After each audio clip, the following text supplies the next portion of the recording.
नमस्कार, बिज़ बज़ देख रहे हैं आप। आपके साथ हूं मैं नेहा बाथम। आज हम बात करेंगे छटनी और सैलरी कटौती पर सरकार के क्या प्लान हैं, कितने लोगों की नौकरियों पर छटनी के काले बादल छाए हुए हैं। साथ ही ये भी बताएंगे कि देश में छटनी पर बना कानून क्या कहता है। कोरोना वायरस का साइज एक बिंदु का 2000वें हिस्से जितना है, लेकिन इस वायरस ने दुनिया में जो कोहराम मचाया है उसका आकलन करना आज मुश्किल हो गया है। ये छोटा सा वायरस लोगों की जान तो ले ही रहा है, साथ ही अरबों रुपए का नुकसान भी कर रहा है। इस वायरस ने दुनिया की अर्थव्यवस्थाओं को मंदा नहीं बल्कि ब्रेक सा लगा दिया है। वायरस की वजह से सरकारों की कमाई घट गई है, साथ ही उद्योगपतियों के सामने संकट है। भारत में लॉकडाउन की वजह से हजारों फैक्ट्रियां बंद हैं, बाजार बंद है। इस माहौल में नौकरियां जाने का खतरा बढ़ गया है। नौकरियां गई तो गरीबी और भुखमरी बढ़ेगी। नौकरियां जाने की जो रिपोर्ट्स आ रही हैं वो डराने वाली हैं।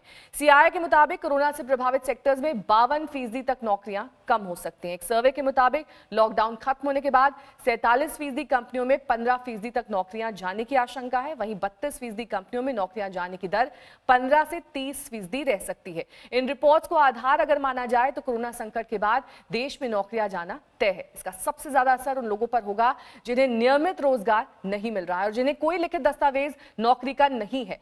नेशनल सैंपल सर्वे के मुताबिक देश में ऐसे लोगों की संख्या करीब 13 करोड़ है। यह आंकड़ा गैर कृषि क्षेत्र में काम कर रही संख्या का 50% है। आंकड़ों के मुताबिक 2.8 करोड़ लोग मैन्युफैक्चरिंग क्षेत्र में बिना किसी दस्तावेज के काम करते हैं, जिन्हें कभी भी हटाया जा सकता है। इसी तरह 4.9 करोड़ गैर मैन्युफैक्चरिंग क्षेत्र में और 5.9 करोड़ लोग सेवा क्षेत्र में हैं, जिनके पास रोजगार का कोई लिखित दस्तावेज नहीं है।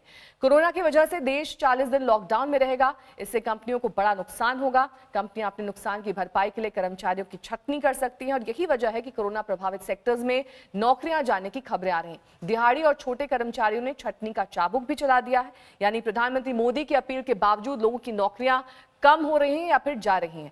नौकरियों का संकट ना पैदा हो उसके लिए मोदी सरकार ने कमर कस ली है। श्रम मंत्रालय ने देश भर में रीजनल प्रोविडेंट फंड ऑफिस और ईएसआईसी से संगठित क्षेत्र में नौकरियों के नुकसान और सैलरी में कटौती का आंकड़ा मांगा है। इसकी जानकारी प्रधानमंत्री कार्यालय को दी जाएगी। अगर कोई कंपनी सैलरी कटौती या वेतन देने में देरी करती है तो उसकी जानकारी भी पीएमओ को दी जाएगी।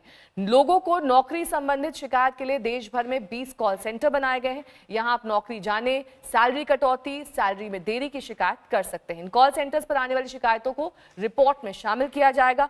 छटनी को लेकर देश में कानून भी बने हुए हैं, लेकिन ये सख्त नहीं है। कॉर्पोरेट मामलों के जानकार के मुताबिक औद्योगिक विभाग अधिनियम के सेक्शन 25N में छटनी से संबंधित प्रावधान दिया गया है। इसके अनुसार किसी आपदा के आने पर या दूसरे कारणों से कंपनी अपने कर्मचारियों की छटनी करती है तो उसे पहले नोटिस देकर बताना होगा कि वो ऐसा क्यों कर रहे हैं, क्यों अपने कर्मचारी को हटा रहे हैं। यदि कोई कंपनी प्रोबेशन पर काम करे कर्मचारियों का कॉन्ट्रैक्ट टर्मिनेट करती है तो इसे कानूनी भाषा में नौकरी से निकालना नहीं कहा जाएगा, यानी कॉन्ट्रैक्ट वर्कर्स के लिए भारत में छटनी का कानून काम नहीं करेगा।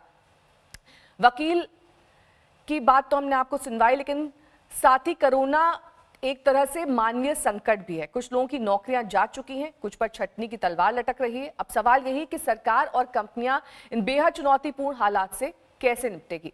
तो आप भी हमारे साथ जुड़ सकते हैं। सब्सक्राइब कीजिए हमारा YouTube चैनल बिज़ तक।